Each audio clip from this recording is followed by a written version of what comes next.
Sabi ng iba, buti pa sa inyo madali lang. Gawa-gawa lang naman ng lesson plan dyan. Pero alam nga ba na nakararami ang danas ng pagiging guro? O alam lang nila ay kung ano ang nakikita nila mula sa labas? Ang masiyahing guro sa harap ng klase nagtuturo. Tuwing tinatanong ako kung anong kurso ko, taas na akong sinasagot. Education po.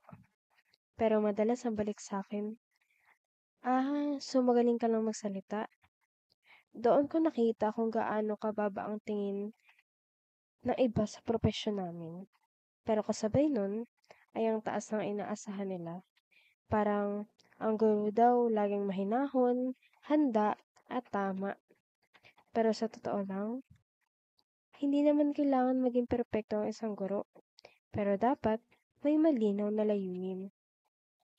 Bilang isang early childhood educator, alam kong hindi biro makisabay sa kulit ng mga bata. Lalo na't nasa pinakamakulit na phase sila ng buhay. Pangarap ko makabuo ng isang learning environment na ligtas, bukas, at makabuluhan. Gusto kong ituro sa mga bata ang pagmamahal sa bayan, paggalang sa kapwa, at paninindigan sa sarili habang hinuhubog ang kanilang socio-emotional skills at critical thinking at pagiging curious sa mundo. Dahil naniniwala ako na ang mga aral na kanilang natututunan sa murang edad ang magiging pundasyon ng pagkatao nila sa hinaharap. Nais kong pagsamahin ng saya at pagkatuto. Hindi lang ito para aliwin ng mga bata, kundi paunlarin din ang kanilang fine motor skills, teamwork, empathy, at language development. Dahil mas natututo ang mga bata kapag sila ay kumikilos at nakikipag-ugnayan at nahahanap ang saya sa bawat talakayan. Bukod pa rito, ako rin ay nagsasanay na maging adaptibo sa mabilis na agos ng teknolohiya at media. Ginagamit ko ito sa paggawa ng mga creative at interactive na mga materyales na mas babagay sa henerasyon na aking haharapin.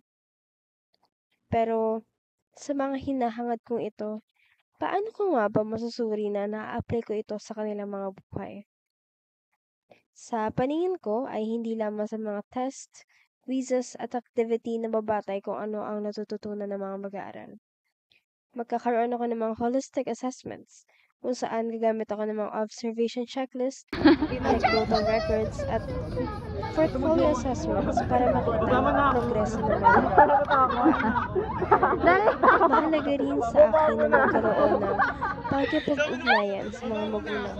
Dahil bukod sa paaralan, ay mayroon ding buhay at mga taong gumagabi sa mga mag-aaral.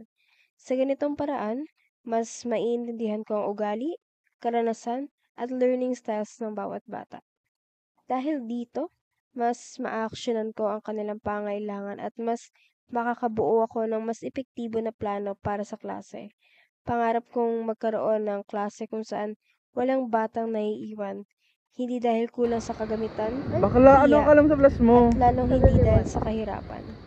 Ang bawat isa ay may pagkakataong matuto, makibahagi, at magsaya. Bilang isang Para lang guro, sa TV mo to eh. responsibilidad kong kilalanin at tugunan ang pangangailangan ng mga bata. Sa danas at pangarap ko, masasabi kong hindi madali maging guro. Pero kahit madalas kaming maliitin, kami pa rin ang unang inaasahan ng masa para paglingkuran ng sambayanan.